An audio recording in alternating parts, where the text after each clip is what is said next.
In 1821, the land which makes up Florida was ceded by Spain to the United States, and Andrew Jackson became the first governor of this new territory. The two largest cities in the area at the time, St. Augustine and Pensacola, were too far apart to make a suitable capital, so Tallahassee, which translated from the Appalachian language to mean Old Town or Old Field, was chosen because it was the halfway point between St. Augustine and Pensacola. In 1823, a former Indian field was selected as the site for the official capital, and in 1824, Tallahassee was formally proclaimed the capital of the territory, and the first capitol building was a small two-story log cabin where official business was conducted. Although it was now prepared for statehood, Florida did not become a state until 1845. Prior to the Civil War, Tallahassee was a thriving farming community with large plantations and a booming agricultural industry. During the Civil War, the Battle of Natural Bridge was fought outside of Tallahassee and was considered the last Confederate victory of the war.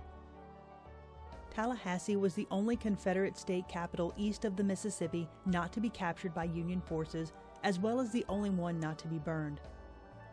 During the Reconstruction after the Civil War, the area's major industry shifted from cotton and tobacco farming to citrus farming, cattle ranching, and tourism, and Tallahassee also welcomed tourists and politicians to the area via new railroad lines and in rooms in elaborate hotels such as the Leon Hotel and the St. James Hotel.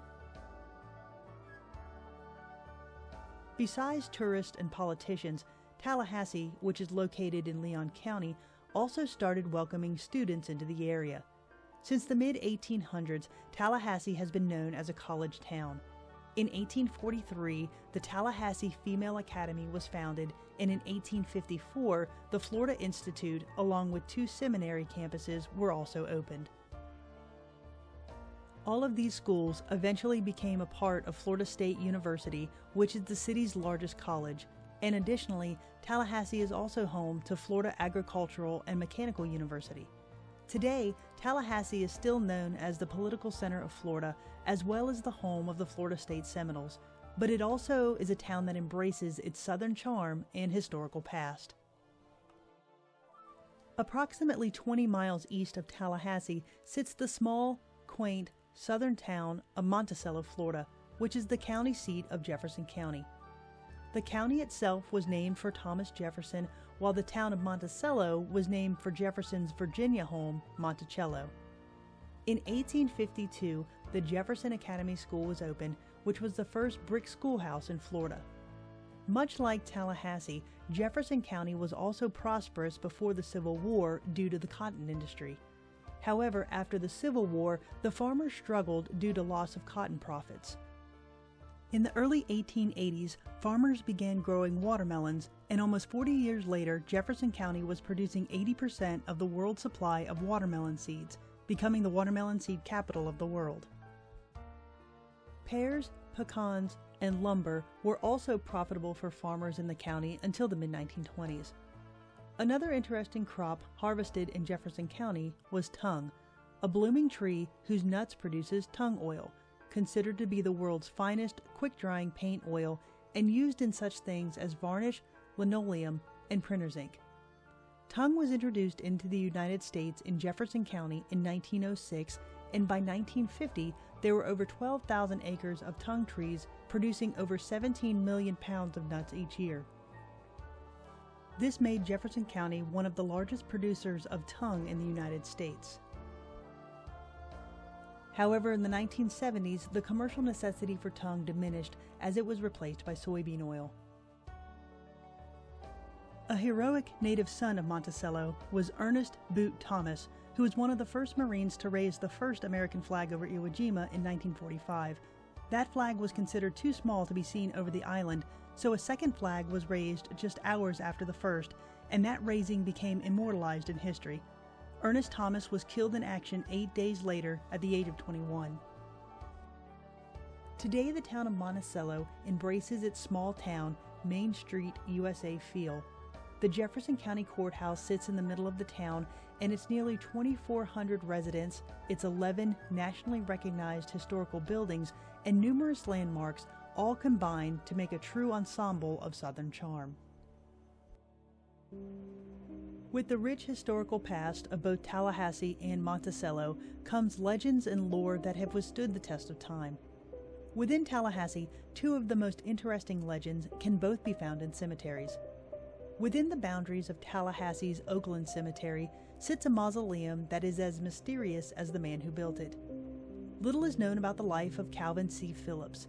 Records indicate that the architect arrived in Tallahassee from New York around 1908, leaving behind a wife and several children. After designing buildings for the World's Fair in 1889, Phillips moved to Tallahassee and built the Clocktower House, in which he lived a recluse life until his death in 1919. According to legend, Phillips was obsessed with time, and that he predicted the exact time of his death. He designed and built his own 20-foot-tall mausoleum with the over-the-top flourishes complete with a large dome atop of the structure, and according to legend, when the mausoleum was completed, he went into the mausoleum, closed the door, laid down inside of the coffin, and died. It is further rumored that on the day of his death, the clock in his Clocktower house stopped working. Today, some have reported seeing the ghostly spirit of a man sitting on top of the dome, while others have reported seeing a ghost walking among the nearby gravestones. What is fact, however, is that in the year 2000, the Phillips Mausoleum was broken into and the skull of Phillips was stolen. Much like the man himself, that robbery remains an unsolved mystery. A second Tallahassee legend also surrounds a gravesite which is located in the Old City Cemetery. The cemetery, established in 1829, is Tallahassee's oldest cemetery and is the resting place of governors, war veterans, slaves, farmers, and casualties of yellow fever. But among the tombstones sits one that is overly ornate and embellished well above the others in the cemetery. Comprised of a large obelisk of French gray granite weighing over 15 tons, is the memorial marker for Elizabeth Bud Wilson Graham, also known as Bessie, who died in 1889 at the age of 23. Also of note is that this is the only tombstone in the cemetery that faces toward the west, as all others face the east in accordance with Christian tradition. Additionally, the epitaph on the front of the stone is a passage from Edgar Allan Poe's poem entitled Lenore. It reads, "Ah, broken is the golden bowl, the spirit flown forever. Let the bell toll. A saintly soul floats over the Stygian river. Come, let the burial rite be read, the funeral song be sung. An anthem for the queenliest dead that died so young, a dirge for her doubly dead in that she died so young." Because this unusual and elaborate gravestone was created for someone so young, many have come to believe the local lore that in life Bessie was a witch. Legend holds that she bewitched a wealthy man into marrying her, and that he chose to commemorate her in the most elegant way possible when she died. The obituary for Bessie Graham noted that she was a mother of an infant child, and also the lovely wife of Mr. John A. Graham, who loved and adored his wife. However, despite these adoring words of affection from a devoted family, after her death and to this day, many believe that the label of witch is applicable due to the grand nature of her tombstone. Like Tallahassee, Monticello is also surrounded in legends and lore, and to many, it is considered to be the most haunted place in the state of Florida, as well as the most haunted small town in the South. One of the former houses, named the John Denham House, was built by Denham, a cotton merchant, in 1872, and who died in 1874.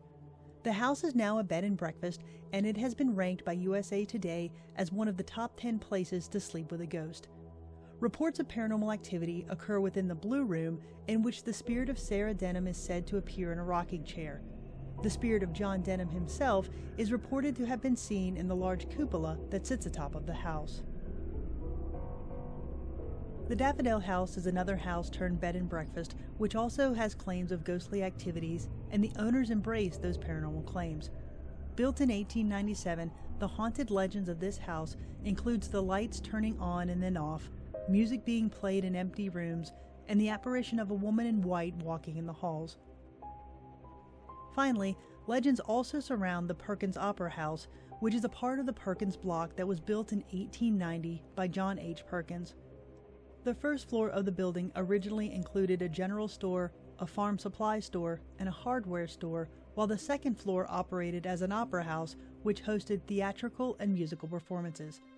In 1972, the entire structure was restored as the Monticello Opera House. Today, the spirit of the builder, John Perkins, is reported to roam throughout this historic building. The Panhandle of Florida is an area that has a storied history and a haunting past. While the historical narrative of this region includes Native Americans, wars, natural disasters, and the building of an agricultural and tourism-based infrastructure, it is also a region that tightly embraces its Southern heritage, culture, and charm. Much like the Spanish moss that will forever blow in the southern breezes, the retelling of the legends and lore of this area will ensure that Tallahassee and Monticello will forever hold the moniker of haunted.